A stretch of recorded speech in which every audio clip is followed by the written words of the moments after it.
I'm late! What the fuck? I thought I was on time! Dude, I've been sitting here for like 10 minutes. I am so sorry. Music is way too loud. I've literally been sitting here for like 10 minutes. Like, oh, I'm gonna be on time today. It's 4:18, man. I should have been like 3 minutes ago. I'm sorry. Hold up, before we read, we got one trailer. Hold up, we're gonna do one quick trailer. One super quick trailer. I'm sorry. What's up, man? Will he be late and then officially late? I'm not late. I still got 2 minutes. Like, oh, wait, no. I said it for 3 minutes ago. I know. I am late early. I've been sitting down for 10 minutes waiting. All right, we got one trailer. Let me set this up. Should I just do the PC scene? Chatting? No, not reading. Should do this one. No? Yeah, let's just go back to this one. All right.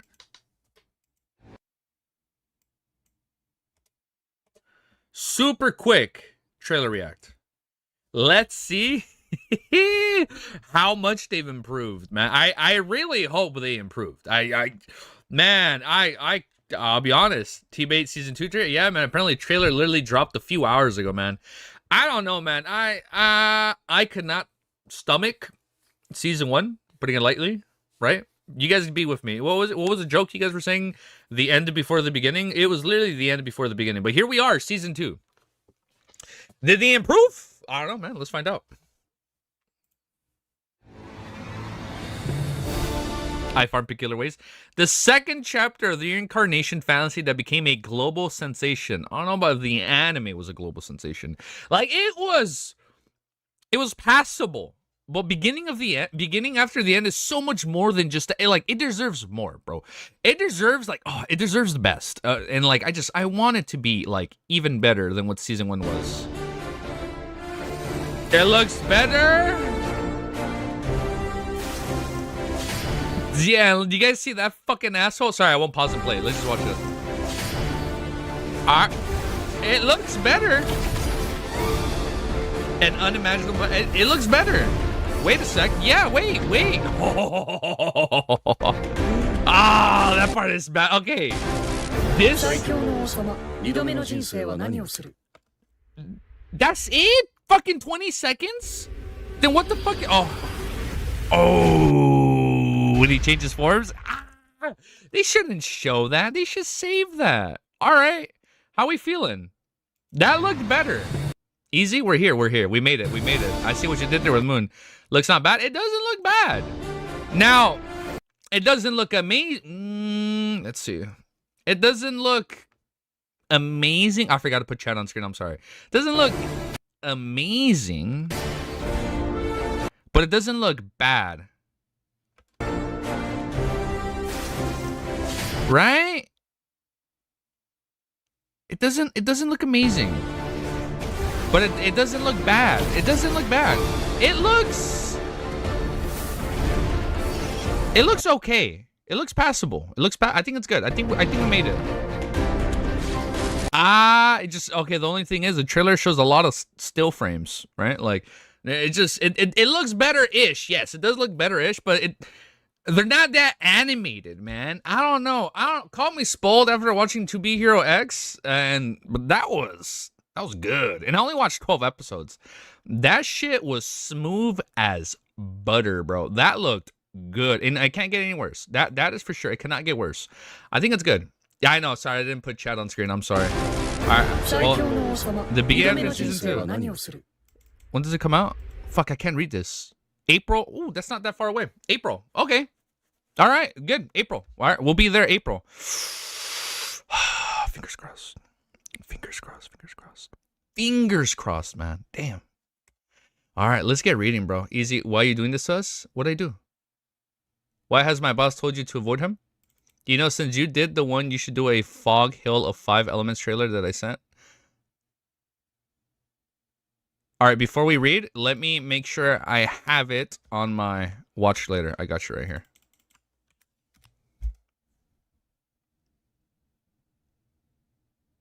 First one? This one? I can add it. Because we're only going to read about 5 chapters, so I do want to, like, read quickly. But I'll add right there. Huh? Oh, you guys can't see that. You guys can't see that. All right, here we go. You guys ready? We're going to knock out 5 chapters. We got about an hour and a half, boys. Oh, trailer link. I'll double check then. Here you go. Were you guys ready? Cammy's here today? Yeah, he is here. Maybe. I don't know if I saw his message earlier. Oh, we'll find. Oh, yeah, he is here. I think I saw him. Yeah. Also, chat on screen is dead. Let me hit refresh. All right, we're good. I'm ready, dude. Are you guys ready? All right. I have not reread what we read yesterday. So, going off our memory, just quick digest this 2-minute chat. Clan goes to Chernobyl. He discovers an alleged Amon that's separate from the originals. Do 230 if possible. Okay. 230 possible, by the way. All right, I got you. He goes to Chernobyl. An alleged Amon is coming out of this empty crater, which was where the Chaos Sea originates from. So Chaos Sea is under Chernobyl, and it's all the oil is there. All the crude oil was there all along. All the scientists that we presumed from our era were analyzing it, going insane, going mad, changing, losing control. Amazing email, by the way, to represent losing control, Amon. Thank you. Love you. They lose control, and we find out that the first blasphemy slate originated allegedly from Amon's presumption from the Chaos Sea, and then ancients. Who created the second blasphemy slate? The second blasphemy slate was created from the ancient sun god, right? And then when he asked, "What's the difference?" The second ancient sun god body. Oh, he didn't make it from his body. Got it. Thank you, Unknown. So from his, like, when his body was devoured in Eden, from the three people, that's when the second blasphemy slate originated. Wait, hold up. Now I have another question.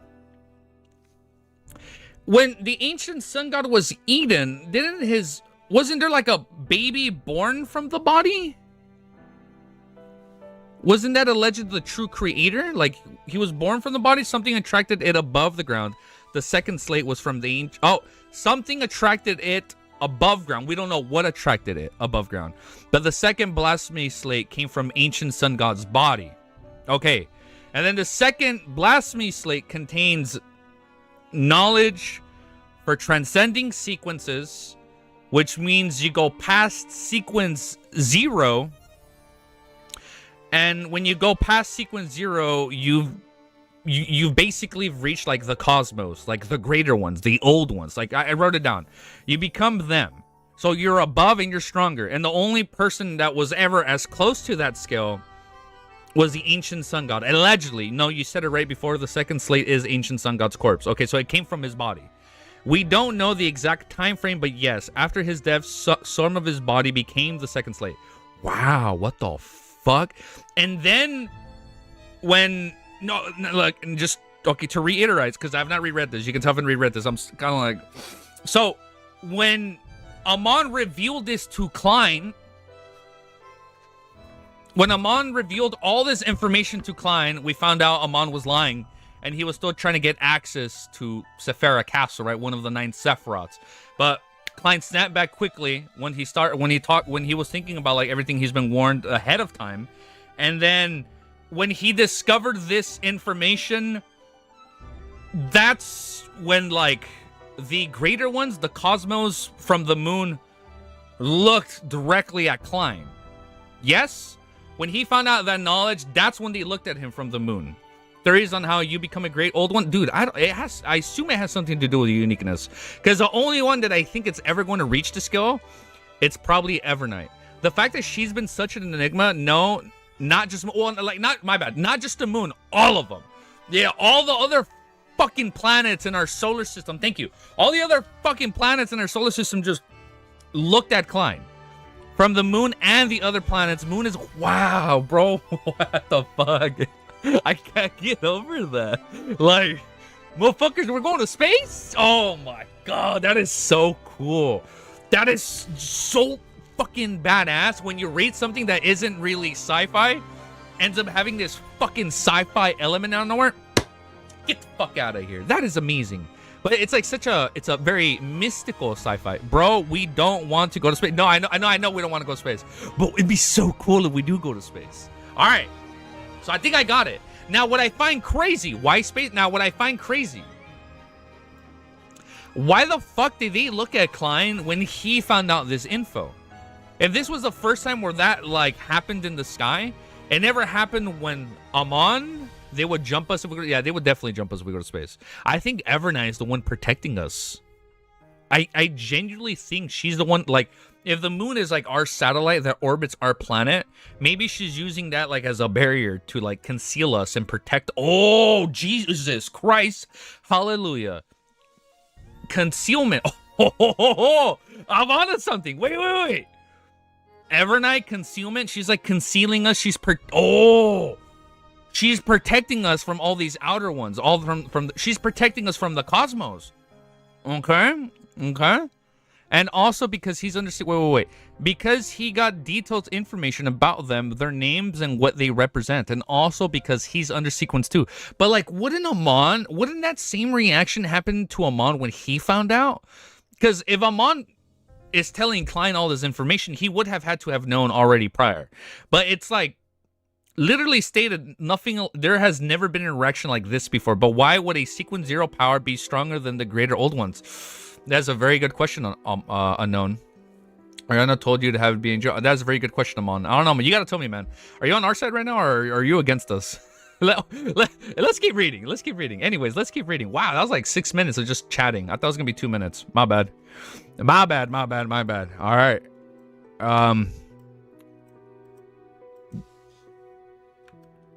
Quick recap.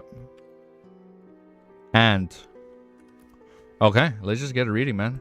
We gotta knock out some chapters today, man. I'll see how far we can get. I think we can. I think we'll be able to get to 30, maybe. 2, 3, 4, 5. I'll do 5 stamps in the meantime. 6. Fuck it. Let's do 6 stamps.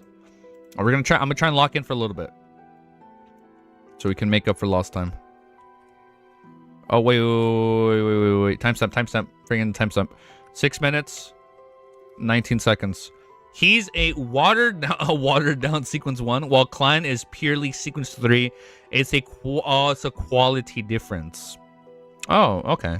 Well, yeah, okay. It's a quality difference. Okay, that makes sense. Okay. Are you throwing me off? You're not throwing me off the scent, are you now, Cammy? Okay, let's keep reading. Chapter 1225 is called Counseling. When he heard the mistress's slightly bleak and confused words, Klein could empathize with her. This was because he had previously had similar thoughts after recalling snippets from self-help books. He deliberated and said, a father's death is so insignificant to the entirety of Loan. 1 or more cases might happen every day, but to his child's family, it has something that can change their fate.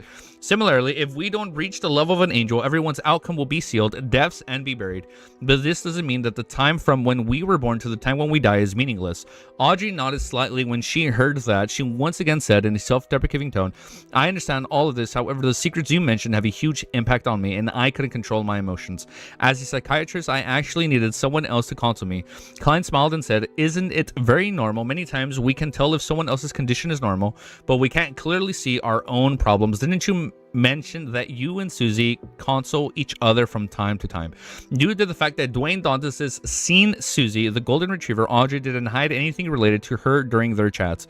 Audrey nodded gently and said, yes, that's right. I've already straightened my thoughts out. I should do what I can and not leave any regrets. Qualitative. She gradually adjusted her mental state. Klein then said, it's not just a matter of not leaving any regrets. We might be able to add, oh, you mean like it's a qualitative perspective thing. Okay. It's not that just a matter of not leaving any regrets. We might be able to add to the forces that resist against the apocalypse. Oh, I forgot to pick stream up here. Oh, I have the wrong stream picture. I'm sorry. Compared to the whole, this might be trivial, but even the vastest desert is made up of grains and sand. The boundless ocean is also formed by droplets of water. As long as everyone sends out as much light as the heat inside them, it might bring some hope. Sends out as much light as the heat inside them. Audrey repeated the keywords and German Sparrow's words softly. Do not quote me, Klein added with a smile. The corners of Audrey's mouth curled up as she replied with a faint smile. Could it be something Emperor Rizal said? That I don't know. I have to endure a strong sense of shame when flipping through his quotations. I hadn't finished reading it all this time. Klein didn't give an affirmative answer, nor did he deny it. Instead, he said, start hypnotizing me and let me forget things related to the cosmos and only remember the corresponding reminder. A little while longer, I would like your advice on something. Audrey openly made a request. She took this opportunity to recount what she had been doing recently, as well as the difficulties and perplexities she had encountered. Mr. World, what suggestions do you have? What should I do to lessen the suffering of people of Backland before the war ends? I don't know if we can, man. By the way, remember the info that gods used to walk the land before the fifth Bach. They stopped after that, and the apocalypse is getting closer. It was already... I do remember that for some reason they stopped walking the land after the... Like, the fifth epoch was the first time where, like, gods just stopped walking the land. I do remember that part. Okay. As for stopping the war... Damn. I guess there's been so many hints from the very beginning. What the fuck, dude? As for stopping the war, although she wanted to, she knew that she didn't have the ability to do so. At the same time, she also understood that even Mr. World wouldn't be able to do it. Even if Mr. Fool personally intervened, he would at most be able to turn the situation around. There was no way to stop the war. After all, this world war was essentially a battle between deities. After hesitating for a few seconds, Klein calmly said, although the spectator pathway tries to act behind the scenes as much as possible, and although I always keep the words caution and carefulness in mind for everything I do not put myself in a dangerous situation. Cap.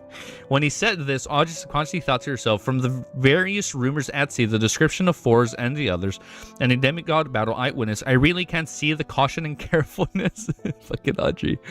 There's only dominance and radicalism. To be able to do something and survive on strength alone is not needed enough. Was used that info to make the theory they went to fight something? Oh, like they fought something lost? Well, I don't know, man. I feel like Evernight has to be up to something, right? Like, she's probably, like, hiding in the moon. She's digesting the uniqueness of the death pathway for whatever reason. And I don't know, man. I don't imagine walking on the street casually and seeing ASG eating a burger at a fast food. Like, yo, what the fuck? What are you doing here, bro? Oh, shit. Seeing that Miss Justice was listening seriously with her green eyes filled with attentiveness, he continued, in this world, nothing can be easily resolved without taking risks. Some things I do with the thought that death is a possibility. The muttering in Audrey's heart stopped. She fell silent for a while before slowly saying, I understand what you mean. There are many times when you can't do what you want while ensuring absolute safety. You can also choose one of them.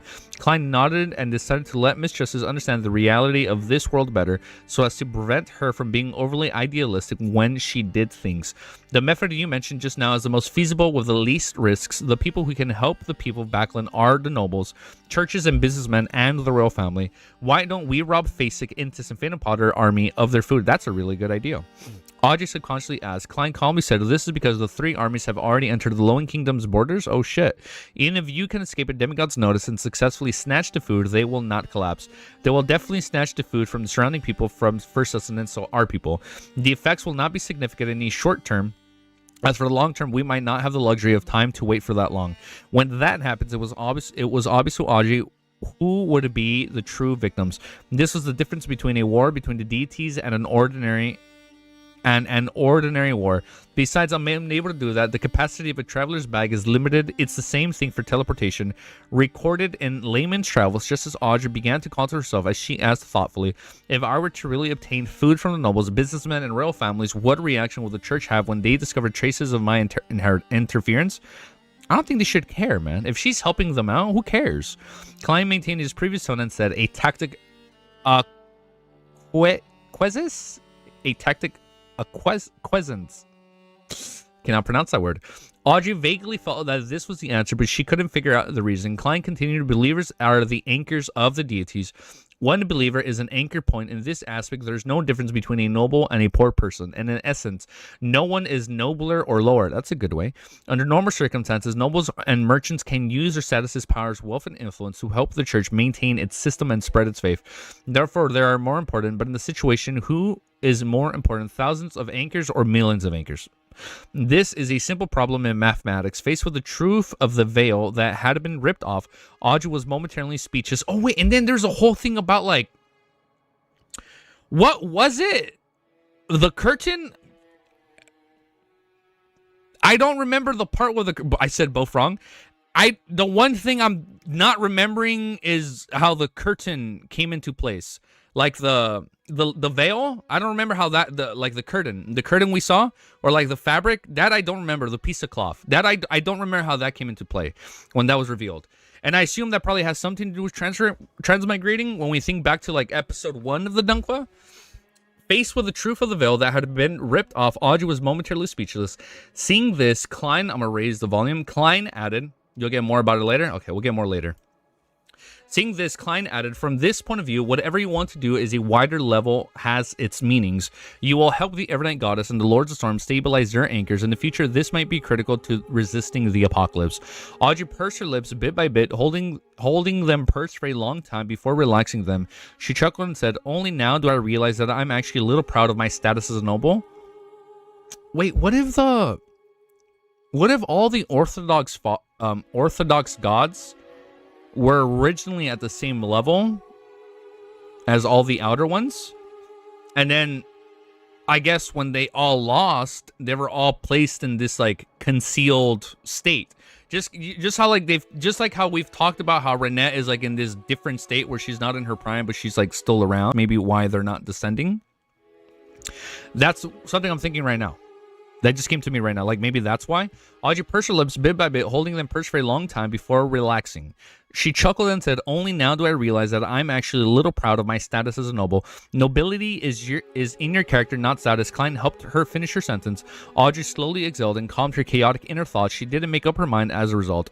She casually said, "Our Tarot Club and the church, the relationship with the Church of the Evernight seems pretty good. Mr. Full and the Evernight Goddess are allies." Hell yeah, dude. "This question stunned me. I do wish to become allies with the goddess, but she might not be interested." After lampooning a few times, Klein said in a serious tone, "You can think of them as allies at the moment." That's only Klein's theory for now. He deliberately emphasized that it was only now so as to prevent himself from being slapped in the face by reality in the future. At that moment, he muttered the real answer in his heart. Based on the current situation, the goddess was an angel investor of the Tarot. Based on the current situation, the goddess was an angel investor of the Tarot Club, the major shareholder. Audrey nodded slowly and suddenly smiled. "Goff wants you to read his DM for the D&D thing." Oh shit, I'll do that right now after stream done. Oh shit, my bad. I'm sorry. I'm sorry. I didn't see I saw your message yesterday. I just didn't open it. I'm so sorry, Goff. My bad. No. I see you, Goff. My bad. Sorry. I know. Sorry. I got back to you late. I'll get back to you right now after. I was just thinking about what you could be mumbling inwardly when you answered allies at the moment. It's just interesting, just like when we were exploring Liv Sied. I got you. Because after I'm done streaming, I am going to watch Critical Role later tonight, but it's like a 4-hour thing. But easy ghost. No, I wasn't ghosting him. No, I'm not ghosting. No, I got you. "Lady, a psychiatrist isn't suited to joking with a patient on such matters. Is it because we've been chatting for too long in the past half year and have become much more familiar with each other than you've revealed your true nature? Please show some respect to the adventurer in front of you who is famous for being cold and crazy. Yes, I have to say the Spectre of Pathway's ability to adjust to their own emotions is indeed impressive. It was all Lenard's fault that time." Wait, hold up, Goff. Wait, dude, I asked ChatGPT to make me the character art. Yo, I'm not gonna lie, it came out really good. Before you head out, Goff, I was like, ChatGPT, make me a character. And then like I put the description I sent you, like I put what I sent you, and it's like, make my character look like this description. It came out really cool. It looked really cool. I'm not gonna lie, I was actually low-key kind of impressed. I didn't think it looked that good, but it came out pretty cool. A part of me is kind of sad. He kind of looks like Percy from, I don't know if you watched Critical Role. Percy's character, he's like a gunslinger with like white hair, and I'm like, now it looks too much like him, and I kind of don't want it to look like him, but look cool. I'll show you I'll show you how it came out. Easy supports AI using tons of water while people in the 3D world country are dying of what? What do you mean? I didn't say that. You put words in my mouth, dude. All right.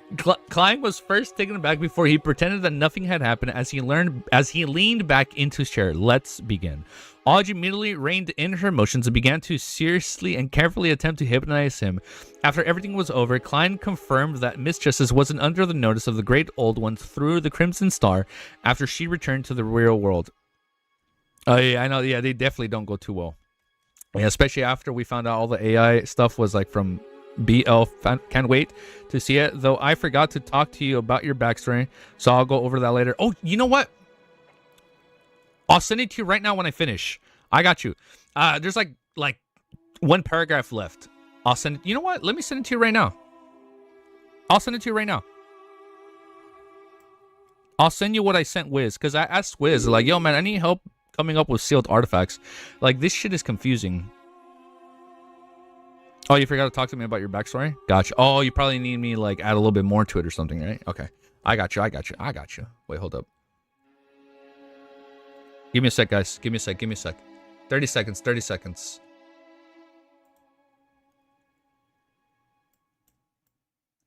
Let me just... Give me 30 seconds.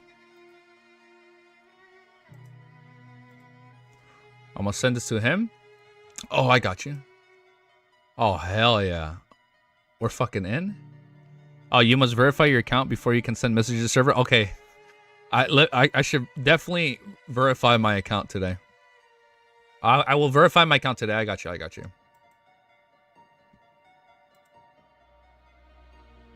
I'll send you that for now. And I will verify my account today. That's crazy. Our Discord server is almost a year old, and I haven't even verified my account yet, so I can't even join yet. I will do that right now. I will do that after. I got you, though. I'll send you at least that. That's everything from my backstory that I added. Yeah, I tried to keep it kind of simple. Dog, when they found out that BL stuff, I was wheezing. Bro, that's crazy. That's actually kind of fucking wild that they took it from that. That's crazy. Yeah, I know. I saw a few videos on there. Like, it came from, like, Boy Love series. I'm like, what? LOTM? What? Ain't no way. Of course, he had already forgotten anything regarding the Great Old Ones or the... Oh, so he's gone. He forgot it. Of course, he had already forgotten anything regarding the Great Old Ones or outer deities. He was just able to confirm that nothing abnormal had happened from Miss Justice's conditions. What? Klein heaved a sigh of relief. He threw the piece of paper that could awaken his memories into the junk pile, told himself to wait until he became an angel. Backland Bridge area in an apartment, Emlyn White looked at Merrick, who had suddenly appeared in front of him. The former took off his hat and bowed in an extremely gently manner. What's the matter? Merrick sat on the sofa and leaned forward with his hands clasped. Emlyn pulled a chair and sat down. He smiled and asked, do you wish to deal with the important figures of the Rose Skull Thoughts Indulgence faction? Do you have any leads? Merrick asked indifferently. Emlyn was definitely prepared before he paid a visit, so he said unhurriedly, I do not have any clues regarding the person in charge of the Rose School of Thought in Backland. However, after the war escalated, the southern continent, East and West Balam, Star Highlands, Paz Valley, and Hagenti Plains have been thrown into chaos. Many of the Rose Skull of Thought demigods have emerged and walked out of the stage. They are no longer so difficult to lock onto. Merrick looked at the red-eyed and thin-lipped Emlyn and said, which Duke or Marquise of the Sanguine are you representing? Am I not allowed to represent myself? Emlyn raised his chin slightly and asked with a smile. Look at this dude stepping up. Merrick shook his head seriously and said, you are only Sequence 5. You aren't qualified enough? Bro, he was Sequence 5 not so long ago himself. He had said it so directly that Emlyn was momentarily at a loss for words. Damn. We're going straight to the next chapter. Wait, I see your message. Something about ID? Don't use ID?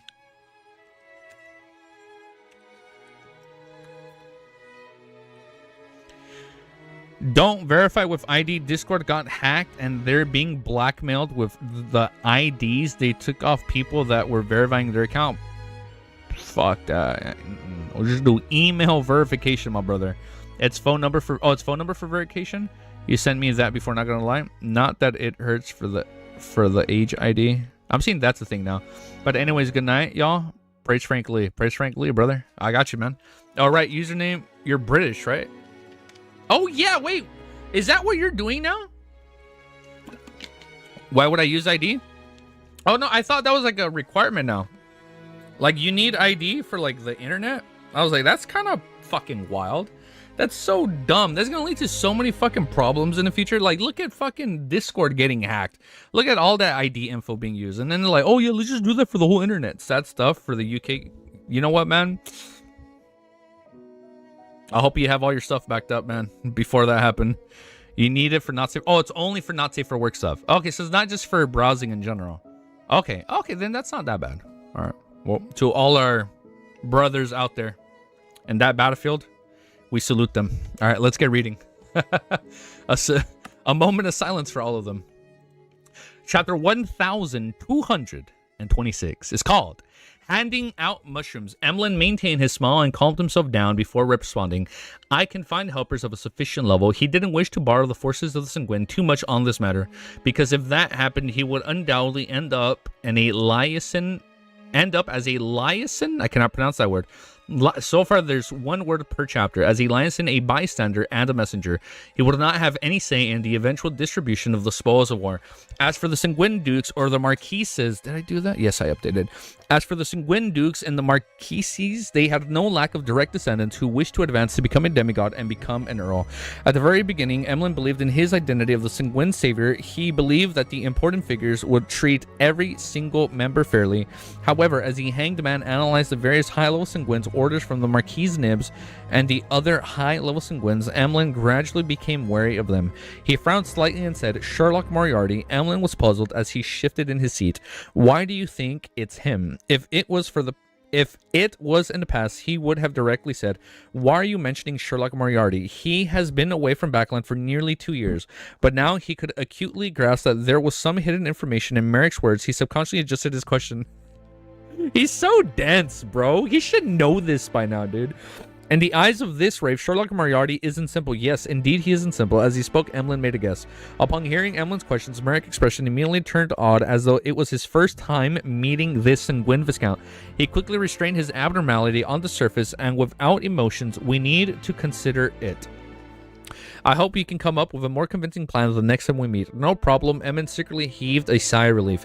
He immediately stood up and bowed gently. After deciding of the means of communication, he put on his silk hat and walked out of the room.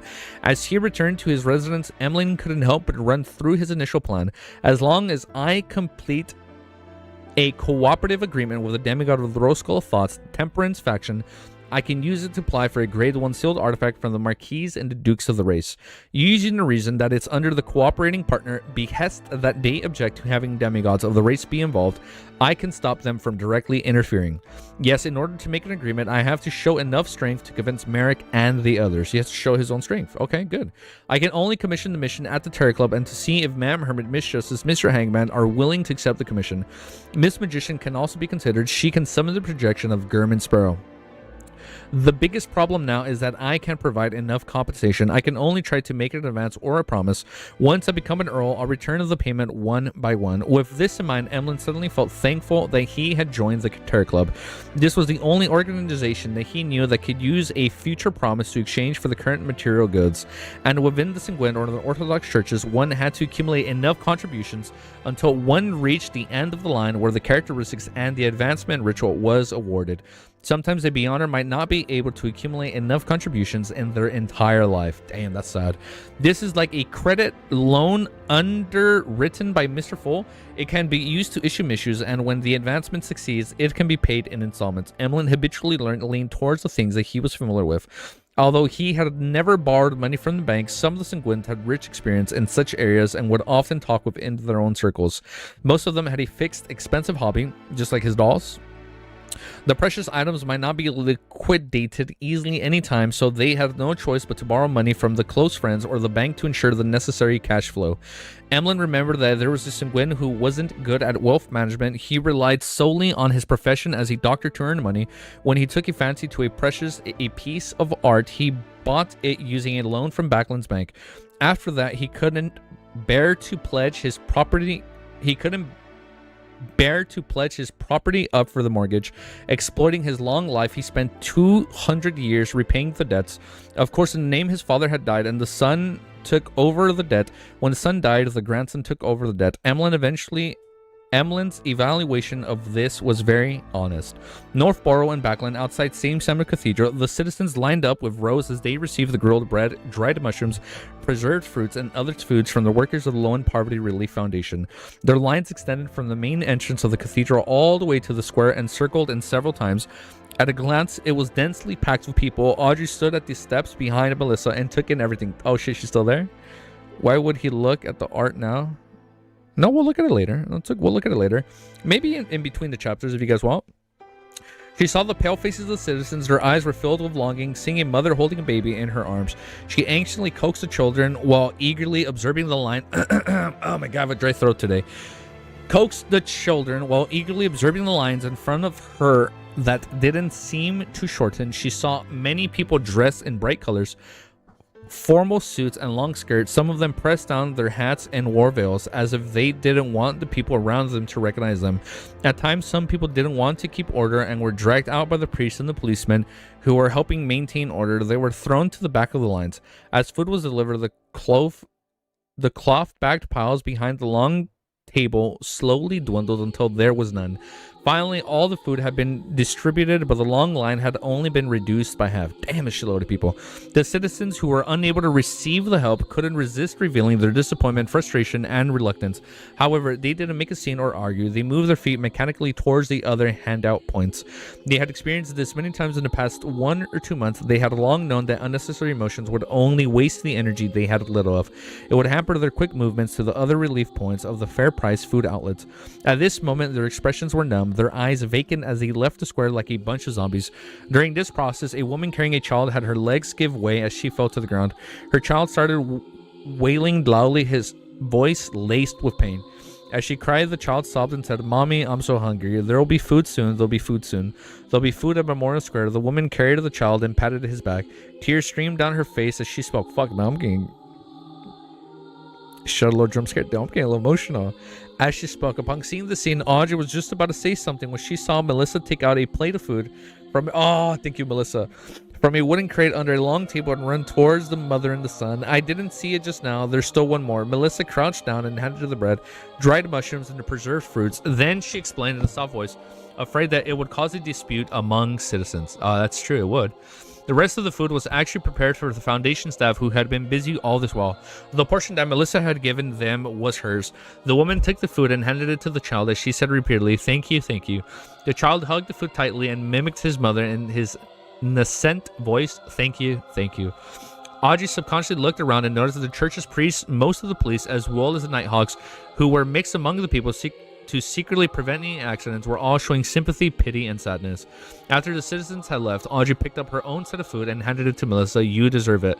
Melissa looked at Miss Hall before her and shook her head.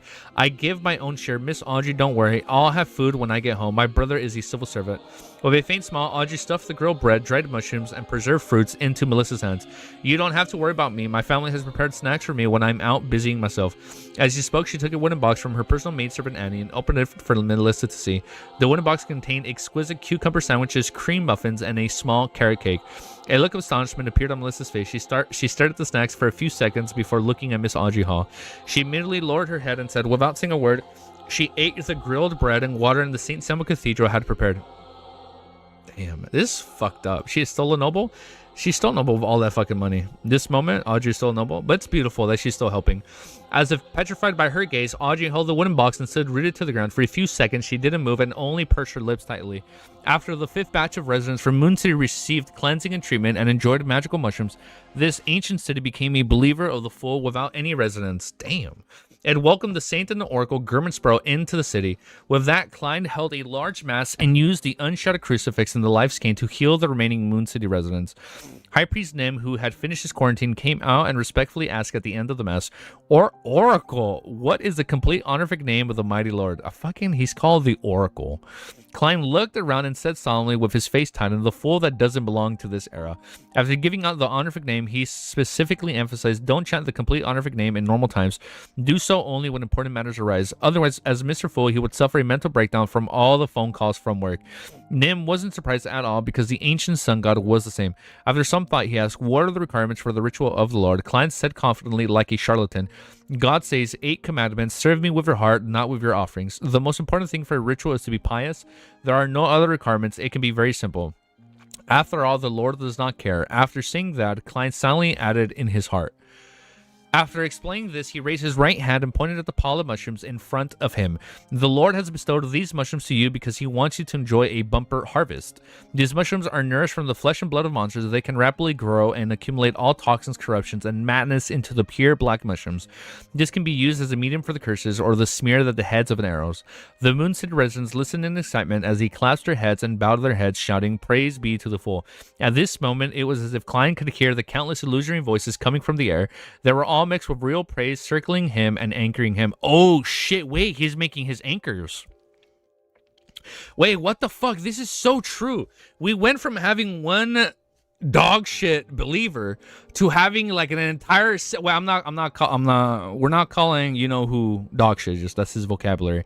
But it's like now like we have an entire city of people that are now going to be our anchors. Oh shit, this is good. Oh, this is hype. Chapter 1227 is called Summoning Ritual. All right. I think we might be able to make it. You mean the goat? The goat.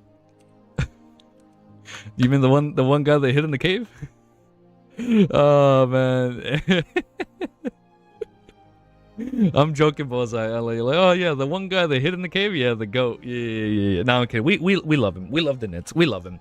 I was really hoping that he'd be like, I don't know, like the Watson to his Sherlock, you know, like during that whole like pirate German Sparrow arc. But no, it didn't happen. But you know what's cool? We still love him. Chapter 1227 is called Summoning Ritual. After Mass, Klein fucking holding Mass. After Mass, Klein followed the newly appointed priest of the Fool, Nim, into the Black Tower. With no reservations, Nim gave a detailed description of how many demigods and Grade 1 sealed artifacts there were in Moon City. 3 demigods, 5 Grade 1 sealed artifacts. Moon City isn't weak at all, as expected of the power that can directly receive a revelation and guard the border. Furthermore, they had people relatively well distributed across the 22 Beyonder pathways in the beginning. They could work together effectively so that some rituals didn't need any requests for external help or become restricted by the environment. Yes, compared to the City of Silvers and how their surroundings is worse and how they do not have grade 0 sealed artifacts to support them, it's already extraordinary for them to survive to this day. If it wasn't because they couldn't find suitable food, they should be able to survive in the darkness for centuries. Klein felt wistful after hearing the introduction. At this moment, Nin said respectfully, Oracle, we are all willing to sacrifice all the sealed artifacts and beyond characteristics to the Lord. I wonder which one of them will be more pleasing to him. The High Priest had previously mentioned that apart from him, a Night Watcher, Moon City had also had an Iron-Blooded Knight and an Imperative Mage. They were all respectively the Lightning Priest and Night Priest. As for the 5 Grade 1 sealed artifacts, one of them belonged to the Monster Pathway. It seemed to be a portion of the Misfortune Mage characteristic, mixed with a little of Chaos Walker's characteristics. One of them came from the puppet for the Mutant Pathway, and the others were bestowed by the Red Angel Medici.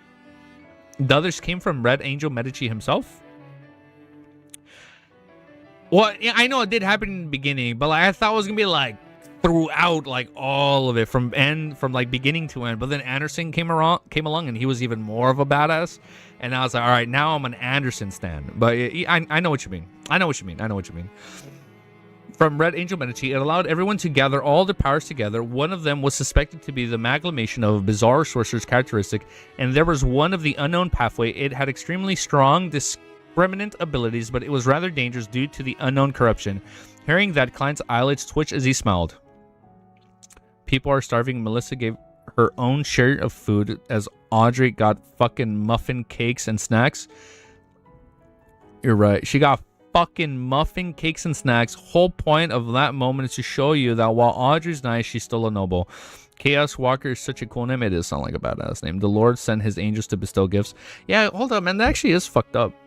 Like Audrey, it's so fucked up, man. Even her whole family was like, no, like we have to keep up our appearance as fucking nobles. It's so stupid. That fucking pisses me off. I'm trying to adjust the music. That is so annoying, man. That's so fucked up, man. They can help out so much, man. But they were only able to feed like half the people. That's so that gets me so mad. It's stupid. Yeah, no, it's definitely realistic. That literally happens in our life. But so fucking stupid, man. You think the world would be like in harmony, but it's not. Damn, that sucks. Serve the Lord. Damn, man, that's true, dude. Serve the Lord with your heart, not with your offerings. The Lord accommodates the entire world and doesn't care about these things. Having said that, he paused and said, of course, if you don't mind, you can bring me around for a tour to broaden my horizons. No problem, Nim answered without hesitation. He originally imagined the Gurgin Sparrow would take away a grade 1 sealed artifact while taking the tour, but to his surprise, the Oracle only wanted to get a better understanding of the specific situations and had no intention of reaping any benefits. He picked up every sealed artifact to take a look, all of them? To take a look, that sounds dangerous. Picked up every sealed artifact to take a look, but then put them back in the end. After the tour ended, Klein said to the 3 demigod priests, the opportunity to leave this cursed land isn't here yet. You need to hold on for a while longer, and I will continue my journey to find the other survivors and spread the light of the Lord. Yes, Oracle Nim, the other priests replied without any hesitation. With those mushrooms, they would be spared for annihilation for at least another 3 generations. After settling the matters in Moon City, Klein walked out into the darkness in his trench coat and top hat.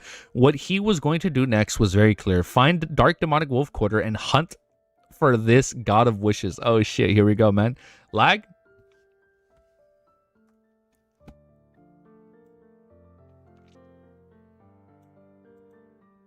Right now my thing says healthy. Might be on your end, Cammy. It looks good, at least for me so far. Good now? Okay. Or are we gonna hunt? God of Wishes? Found my place. My wish is to obtain the Miracle Invoker's Beyond characteristics and that curtain. I wonder... Oh shit, the curtain. Here we go. Here we go. My wish is to obtain the Miracle Invoker Beyond a characteristic from Dark Demonic Wolf Quarter and that curtain. I wonder if he will be able to help me achieve it. As Klein walked, he made a mockery in his heart. With him out of sight of Moon City's residence, he pulled another hymn out of the fog of history. His main body entered the historical void, causing his consciousness to shift to the projection. This projection also summoned the historical projection and the Staff of the Stars. With its beyond powers, he descended directly into the place in his mind. The completely destroyed northern ancient city noise. After successfully reaching his destination, the projection quickly disappeared and Klein's body returned to the wilderness outside of Moon City. Following that, he summoned the Staff of Stars projection that represented the process, allowing him to instantly reach the noise city ruins. The main purpose of the historical void's projection was to scout ahead and ensure that the scenes that surfaced in his mind were identical to the real world. Without having any discrepancies, this prevented the Staff of Stars from creating its random effects. This was the cautiousness of a scholar of yore. In the middle of the quiet and dark training grounds of the City of Silver, Colin Iliad, who was carrying 2 swords on his back, stood by the side. He watched as Derek Berg set up the ritual and prayed to Mr. Fool, asking him to send a Holy Spirit down upon him to provide him with help. This was different from a normal summoning ritual. The corresponding incantation was more complicated. The Great Fool, you are the ruler above the Great Fog. You are the king of yellow and black who wields good luck. I pray for your loving grace. I pray for your notice. I pray for the power of concealment and change. I summon in the name of the Great Fool, the Holy Spirit that sees everything, the loving grace of the King of... That is a long-ass honorific. What the fuck? The Holy Spirit that sees through everything, the loving grace of the King of Yellow and Black, the traveler from the dream and the mind. As the Jontan words echoed at the altar, the flames at the tip of the candle suddenly expanded, forming an illusory door covered in mysterious patterns. The door slowly opened, and a woman wearing a pure white dress and a silver mask walked out. A what woman? A woman wearing a pure white dress, dressed in a silver mask, walked out. She stepped out of the void and walked across the ground. Her hair was red and her eyes were golden. They were limpid and deep, as if they could see through everyone's hearts. This was just as Audrey. She used, her mask. It's the mask. Got it, it's Lie. She had used Lie to change her height and a mask to conceal her main features. She came to the forsaken lands of the gods, the City of Silver, in the form of a spirit body. What the fuck is Audrey doing here? In fact, the summoning ritual wasn't complicated at all. Klein had pulled Audrey's spirit above the Great Fog ahead of time. He waited for the door of summoning to be established before helping her open it, allowing her to pass through and settle the entire matter. Oh, she's gonna go crazy when she sees the fucking state Moon City's in. This also meant for the description, that's what the point of the mask. That also meant the description of the Holy Spirit that sees through everything could equally have changed to the sleeping princess, the holder of the golden apple, the previous owner of the crystal slippers, and just as Audrey would still be able to descend, this was dependent on who Klein allowed to pass through the door of summoning. After all, the key points of the ritual was to use the fool's name for the summoning and using the powers of the Sephiric Castle to communicate with the forsaken lands of the gods. Okay, there are so many layers behind this. The silver masked Audrey secretly surveyed her surroundings. She sized up the lightning-lit sky, the darkness that spelled lurking danger, and the city of Silver's chief, Colin Iliad. She then looked away and nodded at little son. We can begin. Oh, look, it's her first time seeing him face to face. As she spoke, she could help but sigh at this at his height, because he's tall. As she spoke, she couldn't help but sigh at his height. Although this couldn't be seen during the Tarot gathering, it was still something that left her in the days when she met him in real life. She remembered very clearly that the son was a few years younger than her. According to low-end standards, he was definitely still underage. To her surprise, he was more than 2 meters tall, fucking 6 feet. This made to Audrey, who had used lie to deliberately increase her height, she still had... Oh, wait, I wonder. Is Klein matching their heights or no? No, right? She still looked up. This made Audrey, who had used light to deliberately increase her height, still look up. Fucking shit, 7 feet. God damn, this is a 7 foot tall child. Holy shit. Without any hesitation, Derek relaxed in his mind and cast his gaze at the golden potion placed on the altar.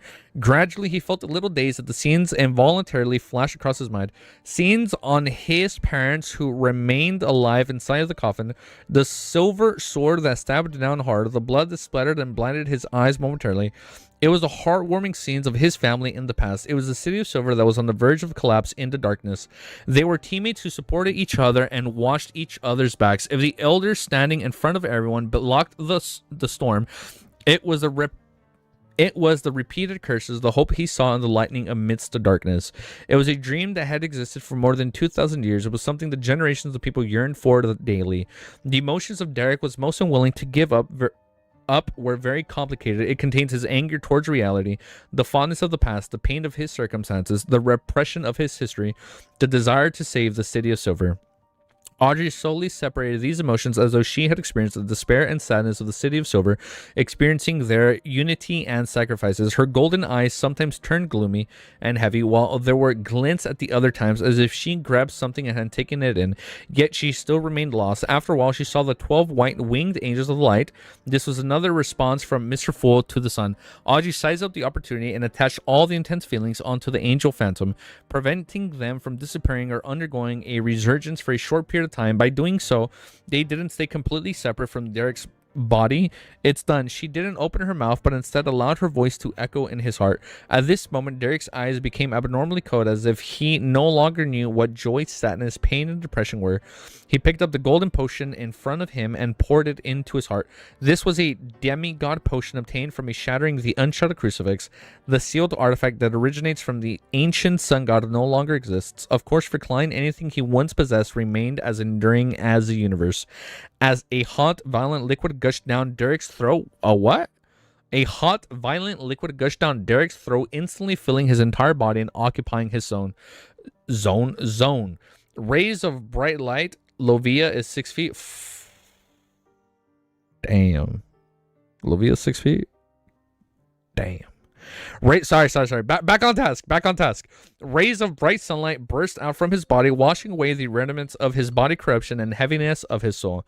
Derek's body became purer and clearer, like a Holy Spirit formed from pure light.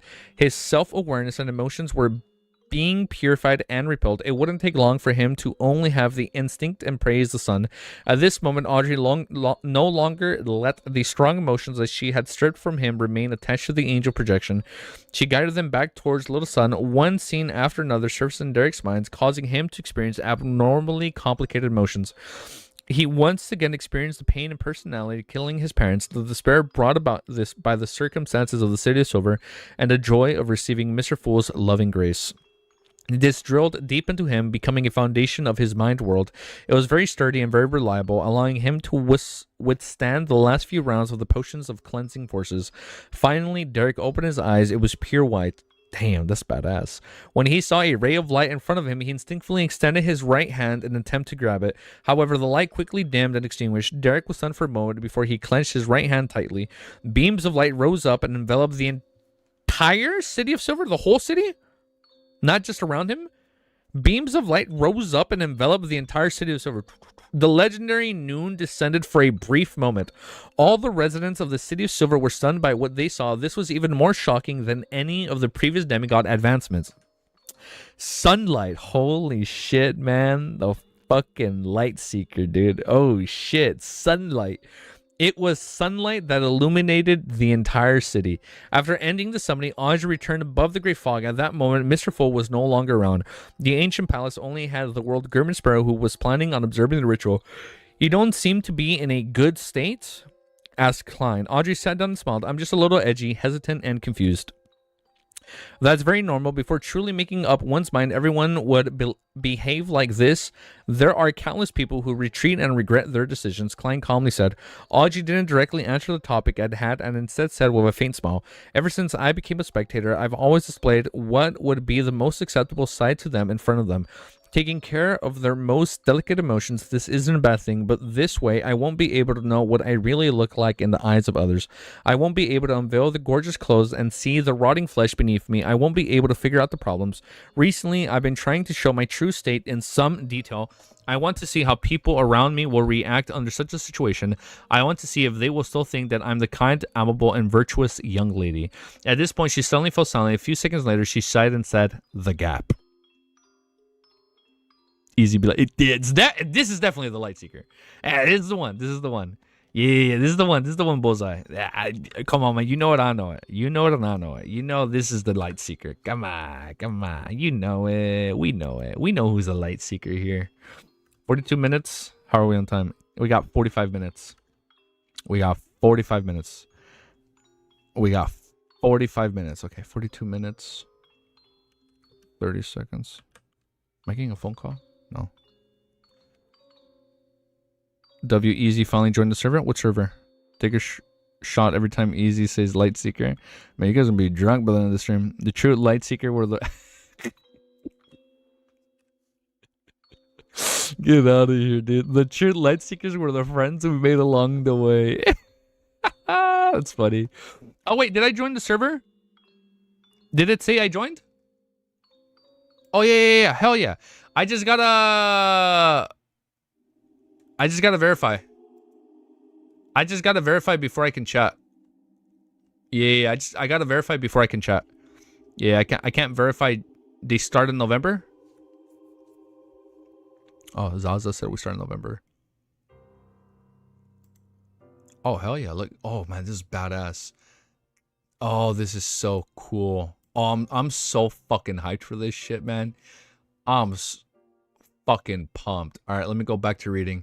I am so fucking pumped. Am I blind? Where the fuck is general chat?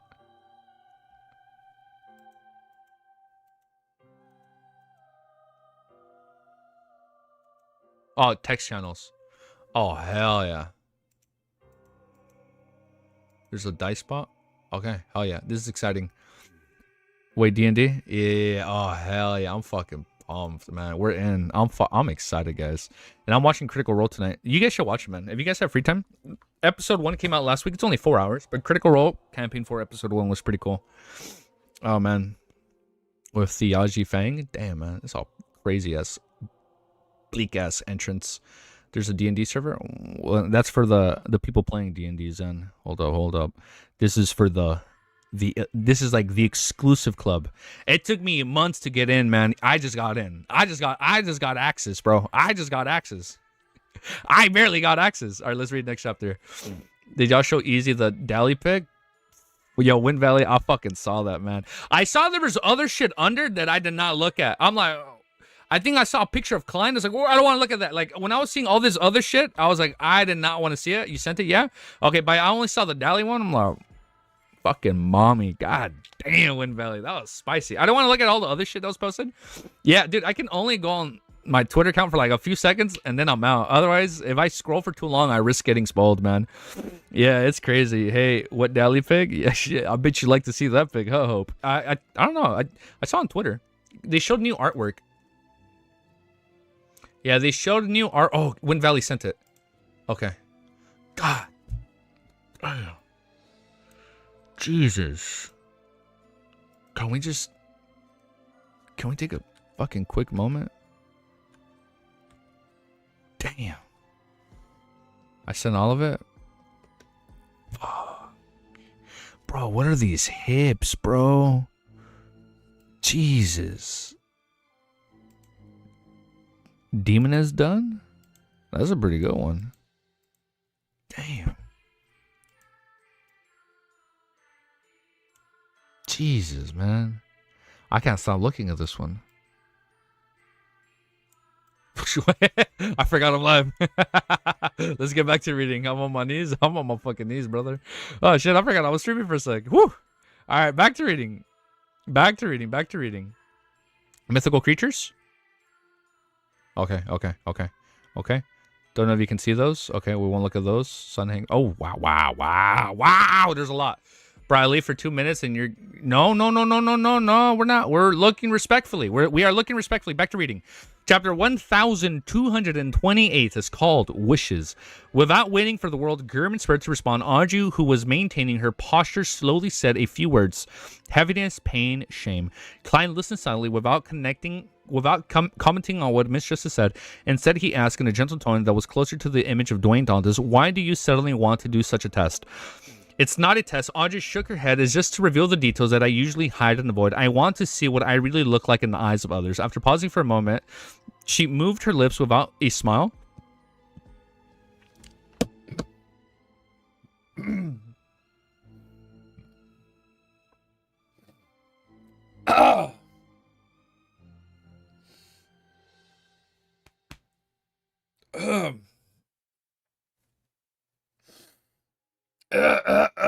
What the fuck was that?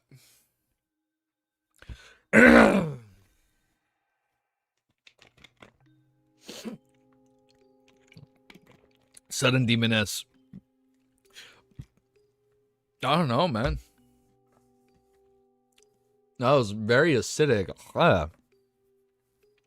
You know, I don't know if I was like I don't know if I was gonna throw up, but it went up and then it went back down. That was fucking gross. Whew. No, we're good. Ah, man, that was nasty. I don't know what the fuck that was. I was talking like, that was so fucking random. No, we're good. It's Tristy. She's back. She back. Oh. Summon reflex. Yeah, I get those. Oh man, that was fucking so random. We're good though. Woo. Okay, we're good. After previous conversation, I'm really trying to come up with a plan. Where was it? What would you say? It's not a test. Audrey just looked at her head to reveal the details I usually avoid. All right, I found my place. Woo, we're good. July 23rd, 2027. The Simpsons movie 2. Bro, I love the first Simpsons movie. I remember watching this shit as a kid when people were like, you can't watch that. I was like, I loved it.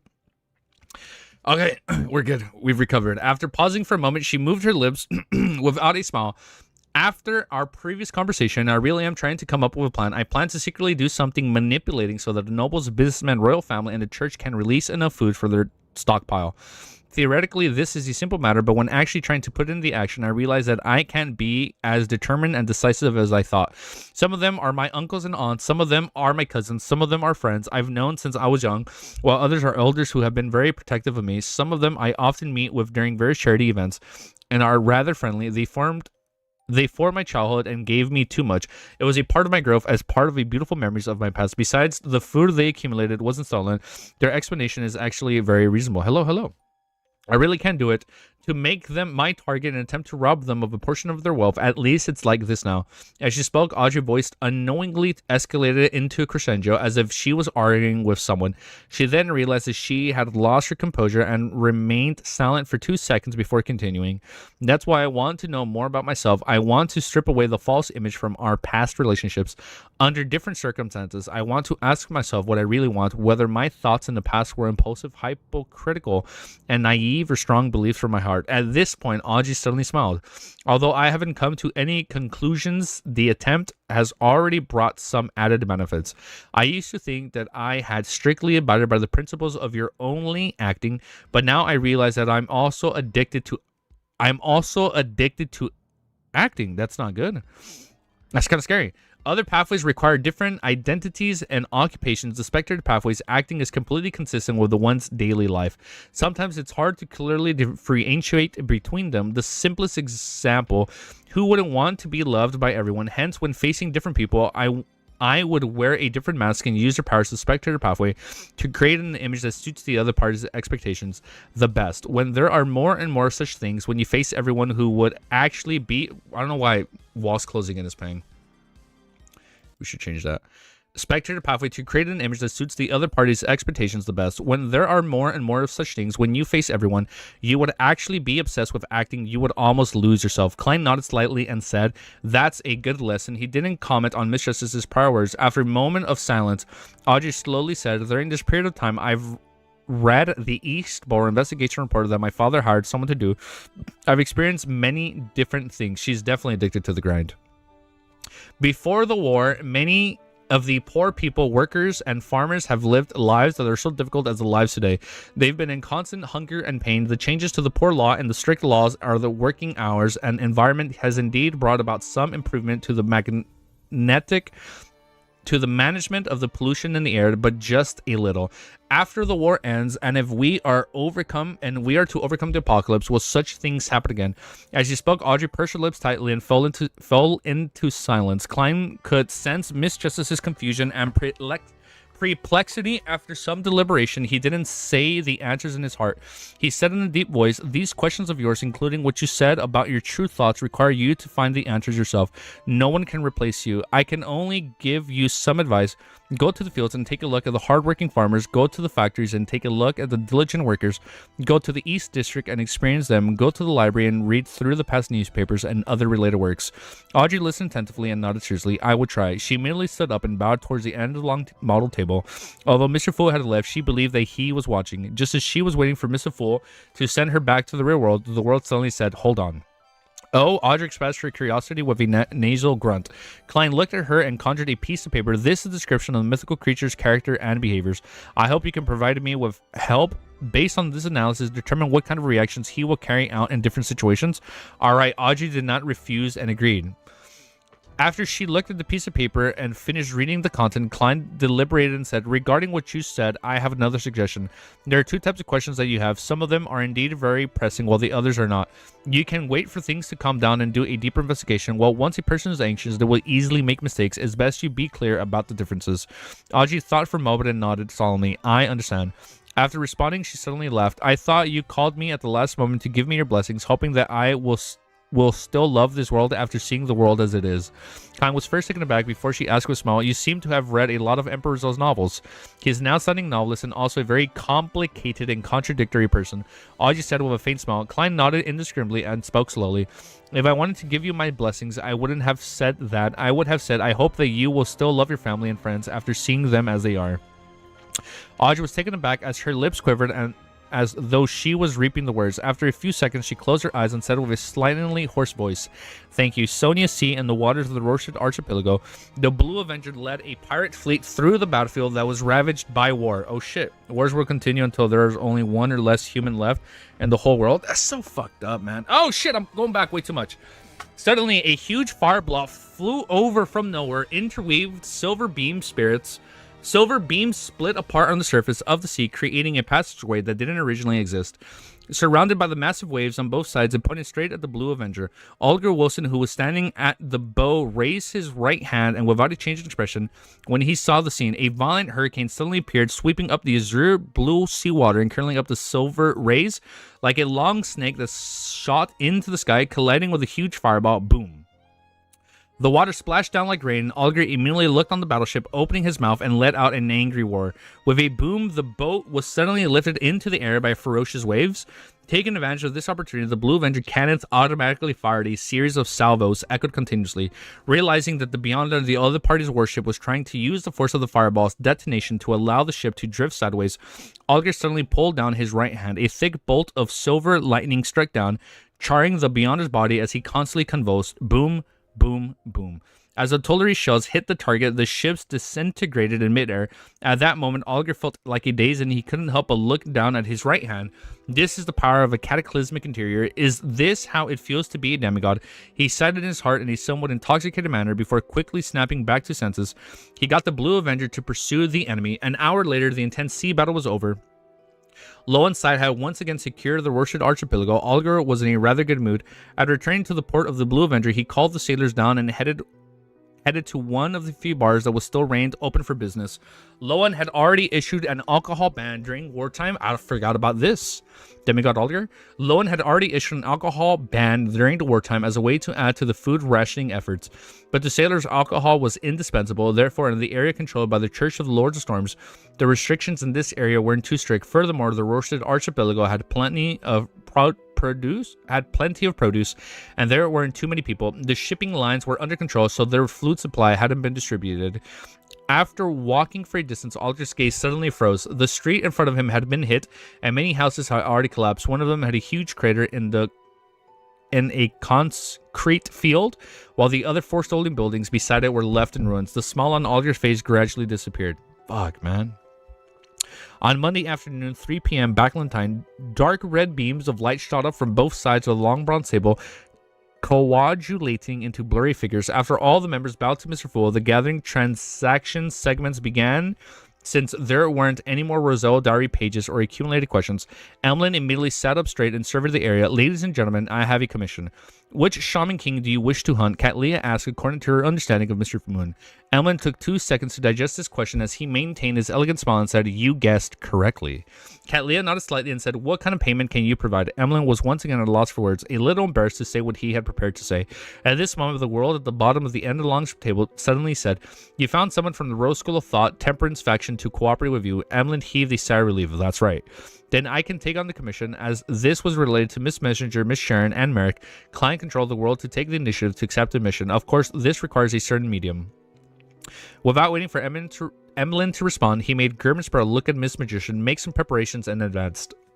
Question mark, Force, who had been waiting the entire time, she's like, what? Make some preparations in advance. Question mark. Force, who had been watching the entire thing play out like a performance, wore a blank look on her face. She's like, why the fuck are you calling me, dude? All right, next chapter. Oh, we pause? Let's keep reading. 1129. Yo, good night, Hope. Take care, dude. We'll see you soon, dude. Thank you for tuning in, man.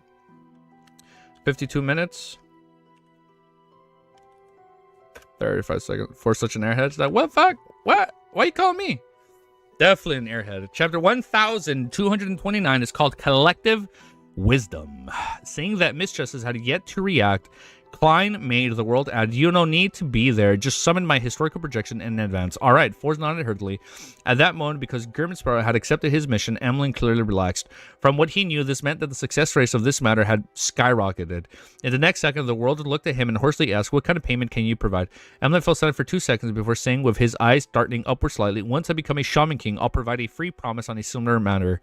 Also, I only want the Shaman King's beyond characteristics. The members of the Rose School of Thought Temperance faction should have a clear goal, and the rest will be yours." Mr. Moon isn't very stulid. He doesn't have much confidence. Through his actions and words, Audrey came to a conclusion. This fellow Emlyn has learned how to use consumption loans. Klein secretly laughed and made the world indefinitely reply, "It looks like you can only afford a demigod like me. If Mr. Moon can provide a large amount of food, I don't mind participating," just as Audrey mumbled inwardly. However, she didn't need to say anything to know what Mr. Moon would say. Why would we Sanguine be hoarding so many snacks? To Sanguine, they're staple of the blood of humans with abundancy spirituality. Bread and meat produced were all non-essential. Seeing the world, Germansborough didn't reject his offer. Emlyn secretly heaved a sigh of relief. "What other requests do you have? I'll try my best to fulfill them." Germansborough thought for a moment before saying, "Give me a mystical item or a sealed artifact that can greatly increase the wielder's spirituality for a short period of time." This was for Miss Magician, allowing her to maintain the historical void projection for a few more minutes. Oh, she can hold it longer. For a few more minutes, and there was no doubt that Mr. Moon Domain had such beyond powers. For example, the Scarlet Scholar could create a full moon state, allowing their spirituality to be enhanced. Oh, phew, Emlyn quickly nodded. I forgot about that. All right, no problem. Seeing that the human and vampire had come to an agreement, Forrest hurriedly raised her hand and said, "No full moon." That was ignoring the enhancement of her spirituality. She would be considered lucky if she didn't die on the spot. After all, the higher the sequences, the clearer one could hear Mr. Door ravings. I forgot who was it left a comment like, "Bro, we'd be so dead if we were to isekai to this series, or we transmigrated, like, because we know too much, man." Forrest had long since advanced from Sequence 6 Scribe to Sequence 5 Traveler. Emlyn also knew about Miss Magician's full moon curse, so he had no questions about it. He acknowledged, tearfully indicating that he had taken note. At this moment, Olger, who was listening to the completed transaction beside him, said in this thought, "Although the Beyonders of the Rose School of Thought are easily controlled by their emotions and instincts, this didn't mean that their brains had already disappeared along with their zombification. Even if they're gone, they still have members of the Moon Domain. Since their demigods were directly involved in the Southern Continent's war and have experienced their locations, they wouldn't dismiss the possibility of an attack from the Sanguine and Temperance faction. I believe there's a high chance of them laying a trap." Oh, my eyes hurt. That's right. Leonard echoed. Many Doisters indicate that although the Beyonders of the Rose School of Thought are well known for indulging themselves in bloodshed cruelty and desires they still act are very meticulously, their actions show certain cunningness and sinisterness. She'll glanced at her friend and said, "I encountered a supernatural incident involving the Rose School of Thought 2 months ago. The target was obviously deceived and fell into trap." The world Grimmisborough listened attentively before scoffing. He then said to Emlyn, "Which Shaman King is your target?" Emlyn didn't hide anything. The Shaman King who led the natives from the Eastern Balam's northern Orleat County to attack the Lowen's main colonial city. Upon hearing this, a thought flashed across Klein's mind. The Mother Tria, oh, she coming back? Every fanfic with a reader getting into LOTM starts with us sealing their memories. Like, you have to start with your memories being sealed. Yeah, like, we know nothing. The Mother Tree of Desire doesn't seem to want the goddesses to control the uniqueness of the death pathway. She was driving the natives and using the word to wave the fundamental faith of the Church of Evernight in the Southern Continent. As this thought flashed through his mind, he made the world Grimmisborough look at Emlyn and chuckle. "Then my target will be another Shaman King. This has nothing to do with your operation." There was no need for him to be too direct. Emlyn, Kentley, and company quickly understood his plan. This was a simple plan. Grimmisborough hunted another Shaman King and took the initiative to step into a trap to attract the hidden forces of the Rose School of Thought. And at that moment, the Moon of the Rose School of Thought's Temperance faction would take the opportunity to attack the real target. Take a moment to attack. Okay. "Isn't this too dangerous?" Emlyn subconsciously replied. The danger was, of course, directed to Grimmisborough, who would just be walking into a trap. He's good. The world Grimmisborough replied very calmly, "It would just be a historical projection. If he dies, so be it." Upon hearing such an answer, Emlyn, Leonard, and the other members of the Terry Club were lost as to what expression to show out response. It was unknown if they should reflect on the fact that the Sequence 3 demigods were so different, or be envious the scholars of yore had such beyond powers. Klein continued to let the world speak. "If the Rose School of Thought had any doubts about my sudden attack and only divert a portion of their strength to stop me so as to still maintain a relatively complete trap, then I would try to hunt that Shaman King seriously and turn the false target into the true target. After all you want is the corresponding item. You don't care what the original owner is." A simple but effective plan. The key point is that Grimmisborough has to have a strength that exceeds his limits, one that can put up resistance even when facing an angel. Audrey learned from him seriously and evaluated this inwardly. Emlyn no longer had any doubts. After some thought, he said, "Before the official operation, I need to meet with the members of the Rose School of Thought Temperance faction to finalize the details." The world Grimmisborough nodded and said, "Make arrangements for it." After the exchange, Klein made the world conjure a paper stack and distributed it to the members of the Terror Club. "Some existences and I will be dealing with a mythical creature. You can raise your opinion and share your thoughts." The piece of paper was written with the character and actions of a dark demonic wolf, Corter, as well as the various analysis Misjustice has made. He hoped that he could find the inspiration through different people with the different personalities and knowledge. Mythical creature. The world has set his sights on mythical creatures. Olger, who had been much quieter than usual, couldn't help but look at the bottom of the end of the long bronze table. Although he had already mentally prepared for this, he felt that he wouldn't be surprised even if the world Grimmisborough suddenly called himself an angel. Not yet. He will soon. Give it like 30 more chapters and he will. However, when he realized that the other party was really targeting a mythical creature, he couldn't help but feel a little shocked and perturbed. Katlia had similar feelings as well, but she merely recalled the Snake of Fate, the Death Console, and the Ancient Bane. This matched Gurmit's Sparrow's words of some existences. It was very normal for 3 angels and a sequence 3 blessed to hunt a mythical creature. One by one, they retracted their gazes from the bottom of the end of the long model table, and they began reading the information in their hands seriously.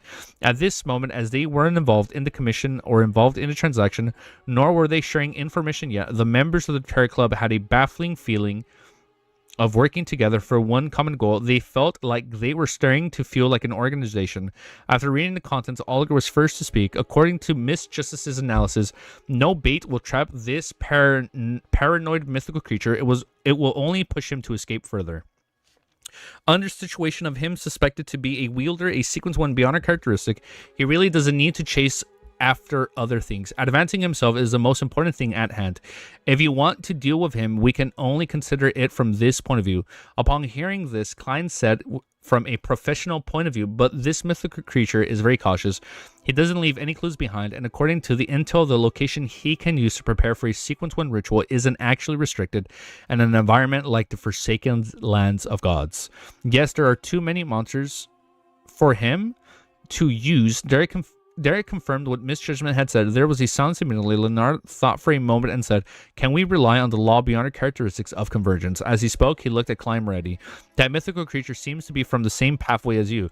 Just relying on the effort that comes from the convergence of beyond our characteristics at this level to chance upon this mythical creature might take a year or two, perhaps even longer. Furthermore, the other party is a complete mythical creature. He had the ability to cause some interference. Klein overruled Lenard's suggestions. Of course, if he augmented the powers of Fairy Castle onto himself, he would be able to meet the Dark Demonic Wolf and the next time. Okay? He used the Staff of the Stars random teleportation. However, the problem was that if that happened, the chances of a coincidental encounter with Amon would be much, much higher. But if it's all randomized, how would it be higher? Much, much higher. This was a standard way of knocking on death's doors. After hearing everyone's discussion, Catlia said and thought, according to what the Queen found taboo, can we use his mythical creature's honorific name to establish a connection? If the Dark Demonic Wolf had been tracked by Amon in the past, that might have been possible, but now what can be thought must have been thought of by Amon. Under such circumstances, the fact that Dark Demonic Wolf hasn't perished implies that he is wary of such matters. The world Gurman Sparrow shook his head. With his paranoid character, he definitely wouldn't respond automatically, just as he said that he suddenly had an idea. Not receiving a response from the Dark Demonic Wolf didn't mean that he wouldn't pay attention to the corresponding prayer light. Oh yeah, that too. Not a single thought behind those eyes. Force is such an airhead. Everyone says this. Oh, because Amon has a higher status than KOTOR, so higher convergence. Oh, got it. Higher, got it. He's higher. Because Amon is seeking Klein while KOTOR wants to evade everything. Also this. So both. Amon is a higher status than KOTOR, so higher convergence. Check. The higher the sequence, the higher the convergence. And because he's tracking him and he wants to escape. Got it. He wants to. Okay. Got it. Thank you. All right. I guess we got time for one more, man. All right. Let's read it. Last one. This is going to be the last chapter for today. 1 hour, 2 minutes, 41 seconds. Beautiful. And then we're going to do overall thoughts after. All right, we made it. Last chapter. We made it. Last chapter for today. It's called Meeting Again. Who are we meeting again?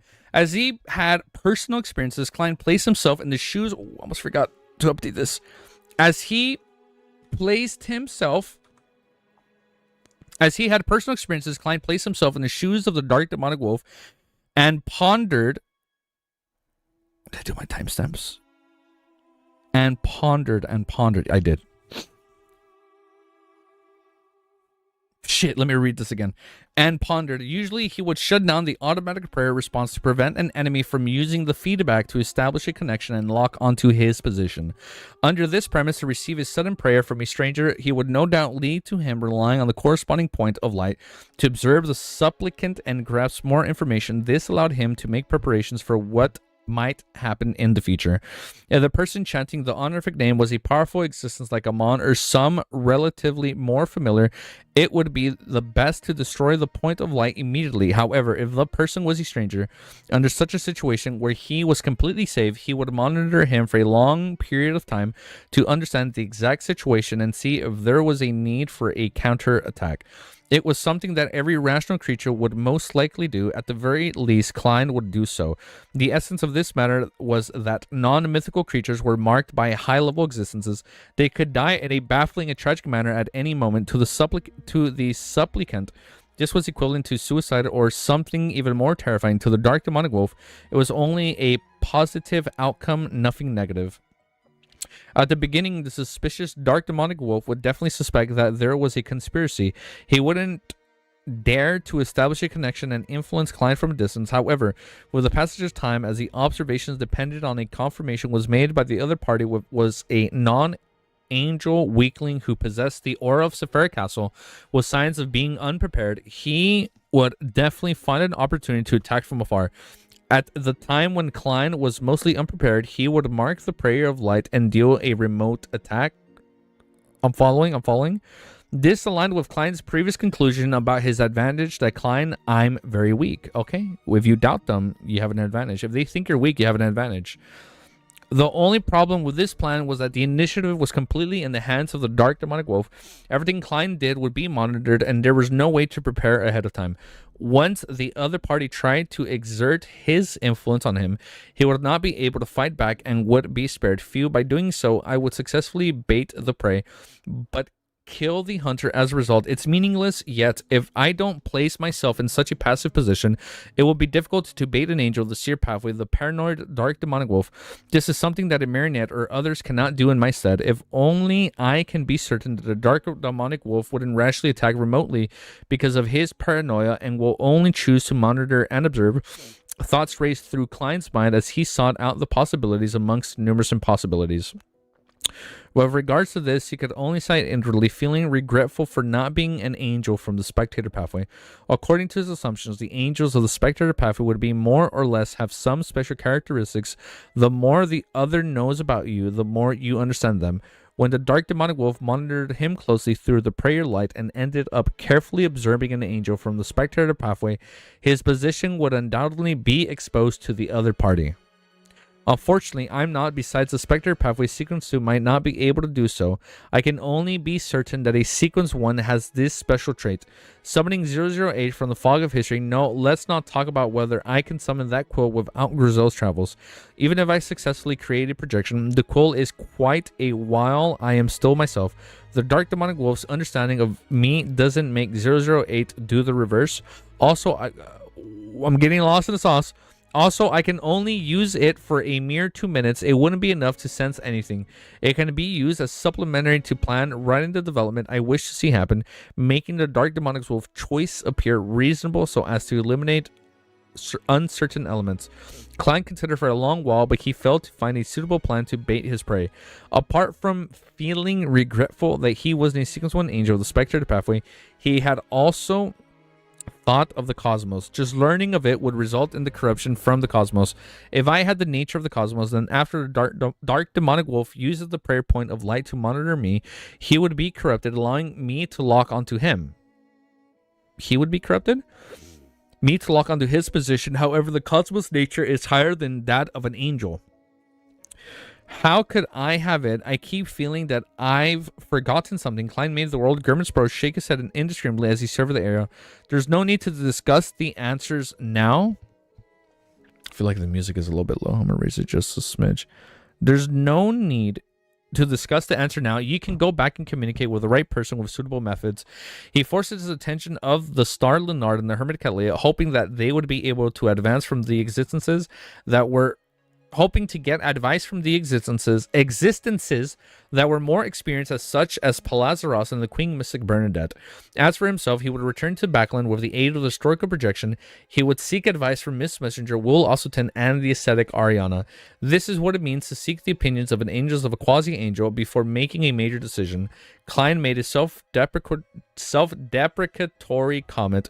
When Leonard and Cattleya heard that, they nodded in unison, all right. Following that, the members of the Terror Club began discussing the situations of the various battlefields until the end of the gathering. After returning to the real world, Leonard, who was resting in St. Samuel Cathedral basement, spoke in a low voice, explaining all the questions that Klein had posed to him and said, "Old man, do you have any suggestions?" This is him trying to obtain the miracle invoker beyond characteristics left behind in the forsaken lands of the gods. Palazaros was first in line before he chuckled. Tell your former colleague that there's no way he can resolve this matter himself. I only have one suggestion, that is to seek help from the fool. If only he knew. Leonard knew old man's character very well. He hurriedly asked, "Is this really the only suggestion?" Klein's gonna be like, "Ah, shit. About that." Palazaras harumphed and said, "That's a mythical creature that even a Mon can't capture. It's possible only by relying on the fool's help." Only then did Leonard nod inside. It seems that's the only way. Klein, pray to the fool for help. Klein, okay, thank you for the advice. 2 days later, 2 minutes before the meeting time at the Moon, Emlyn had agreed to meet Merrick. Forrest sat on a reclining chair beside the fireplace and listened to the communication on the second floor. She cast her gaze at her friend Shio. If the war continues, Baklang will definitely suffer more attacks. Oh, that's not good. Baklang will definitely suffer more attacks. Are you really not going to evacuate your mother and brother to the surrounding villages? Shio's short, light blonde hair was parted in an asymmetrical fashion and was neatly combed. Compared to the last year, she looks more serious and had the bearings of an adjudicator.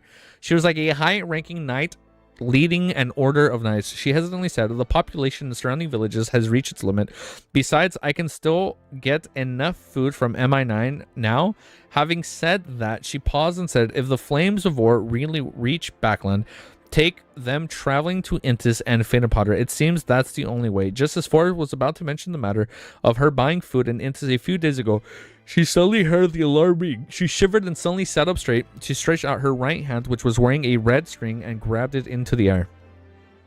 Her arm sank as she pulled out German Sparrow, who was wearing a silk top hat and had a black trench coat without glasses. The cold adventurer's eyes rolled and gained consciousness, reducing the amount of spirituality the Miss Justice had expanded. He nodded gently as he made the glove on his left hand become transparent. In less than a second, German Sparrow teleported away and disappeared from Forrest and Shio. Rented apartment. Forrest was stunned for a moment before the corners of her mouth twitched slightly. She turned to Shio and said, "I think I'm just a tool." The sky was already dark, but the street lamps were lit up. Only the crimson moon illuminated the entire sky. When Klein arrived at the agreed-upon place, he looked around and saw the unusually cold streets, the burning marks on the walls, and the collapsed buildings not far away for a few seconds. Just based on what he saw, Backland was desolate and dilapidated. It even had the smell of gunpowder wafting through the city.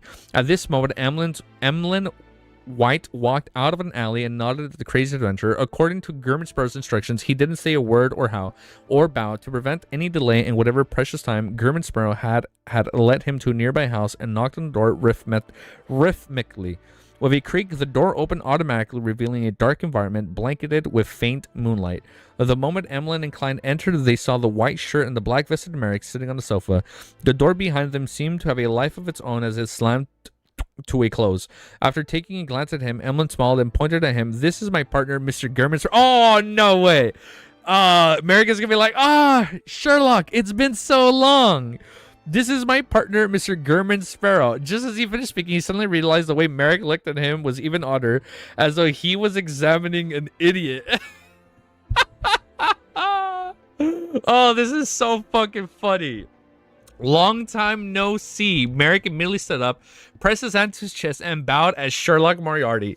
Since the other party didn't appear in the image of Sherlock Moriarty, he definitely wouldn't have taken an initiative to mention such matters. "Long time no see." Klein took off his hat and surveyed the area. "Make sure and please come out of the discussion. I have limited time." As he spoke, he took out a silver adventurer's harmonica and blew into it. A figure wearing a dark and complicated long dress holding 4 blonde red eye heads walked out from the void. Oh, it's about time, man. The old gang is back. Well, not the old gang, but like the old gang is back. No. The second oldest gang is back. The messenger summoned by the harmonica's historical projection was an objective existence. It didn't increase in spirituality burden the force. Oh, it didn't increase the spirituality burden the force. At the same time, Merrick nodded and said, "All right." He cast his gaze on the high stool on the other side of the room. Emlyn looked at the Wraith in a daze, that then at Germansborough and the spirit world creature he summoned. For some reason, he felt like he had been ostracized and didn't belong here. You gotta figure it out, man. And on that high stool, a figure quickly aligned herself. Her skin was fair like a doll, and she wore an exquisite black regal dress and a small bonnet of the same color. Her blonde hair and blue eyes were slightly pale in color. Yo, dude, that is so cool, dude. Ah, that's so fucking hype. There's no way she hasn't digested her puppet potion already, right? Like, she has to be puppet. There's no shot she isn't already, like, digesting puppet. Fuck, wait. Yeah, no, she has to have digested puppet. She originally mentioned it'd take her at least, like, 6 months to digest the potion, and since we had, like, a 6-month mini time skip with Klein roaming Forsaken Lands, I think she's ready. I think she's done with puppet. My queen, fucking our queen zen. Oh, that's good, man. Timestamps, timestamps, timestamps. I should just do my timestamps. I'll just do this. 1 hour. 1 hour. 14 minutes. 25 seconds. All right, beautiful, beautiful. I did my timestamps. Let's get this ready for tomorrow. My queen, I'm telling you, Zen. Sure, there's no shot she hasn't digested her freaking puppet potion. She said it would take her 6 months, and 6 months are literally over. I think we're good, man. I think we're good. We're lock and loaded. And let me quickly pull up all the extra artwork that was sent. I don't know if I forgot if I looked at it on stream or not. I'm sorry, chat isn't on stream. I forgot to put it. But look at this, man. Damn, this guy's fucking dripped out, dude. Look at fucking Klein. Damn, look at this fucking staff. Is this the staff of mysteries? Look at this hat. Damn, this is some good ass fucking. Oh my god. Damn, man. I gotta stop looking at Dali. I need to actually just stop looking at Dali. Holy shit, look at Leonard, man. Damn, his shoulders look fucking broader though. I'll tell you that much. Look at this dude. That's good. Oh, look at done. This one's beautiful. This is a good one, man. Oh, there's more right here? Oh, this Audrey? Bro, read the message about woman, but not my 2 messages pinging him. Wait. Wait, my bad. What was that, Kemi? You pinged me? I'm so sorry. Oh, I see it. Oh, I'm so sorry. Wait, hold up. I can't swipe. It's not letting me swipe properly. So, Klein is thinking of praying to Kotor and having a look at him before using the connection to... Wait. Klein is thinking of praying to Kotor and have Kotor look at Klein before using that connection to find him. He's thinking of ways to make this work right now. By the way, I think if you saw my comment, but you should take off the eye of the moon for your last video's thumbnail. Oh, yeah. That might be... Oh, I forgot to ask you guys. Is that too much? Was that too much? Was the 1 eye too much? What if we just do 2 eyes? No?